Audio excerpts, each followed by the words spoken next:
பாஜக விலகி அண்ணாமலை போறாங்க. எங்களை பற்றி கேள்வி கேளுங்கள். வீதி லீடர்ஸ் சிறப்பான வளர்ச்சி அடையும். செப்டம்பர் 15 ஊழலற்ற ஆட்சி அமைப்பதற்கு, மக்கள் ஒற்றுமையாக மதசார்பின்றி வாழ்வதற்கு, அமைதியான வாழ்க்கை வாழ்வதற்கு அண்ணாமலை தலைமையிலே ஒரு கட்சியை உருவாக்கி சிறப்பான ஒரு ஆட்சியை நாங்கள் கொடுப்போம். அது நீங்கள் ரஜினியை கேட்க வேண்டிய கேள்வி.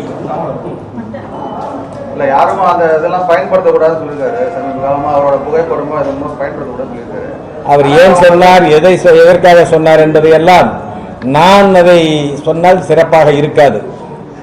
அது ரஜினி அவர்களிடத்திலே வரும்பொழுது நீங்கள் கேள்வி கேளுங்கள். தாவேக அரசு ஆட்சிக்கு வந்து 1 மாத காலம்தான் ஆகிறது. இதற்குள்ளாக அவர்கள் கொடுத்த வாக்குறுதிகள் அனைத்தையும் நிறைவேற்றுவார்கள் என்று நாங்கள் எதிர்பார்க்கவில்லை.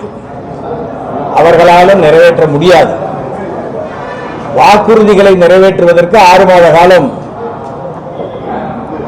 அவகாசம் எல்லோரும் கொடுத்திருக்கின்றார்கள். எல்லா கட்சியும் 6 மாதத்திற்கு பிறகுதான் நாங்கள் கேள்விகளை கேட்போம், இந்த ஆட்சியை பற்றி விமர்சனம் செய்வோம் என்று அனைத்து கட்சியும் சொல்லியிருக்கின்றது.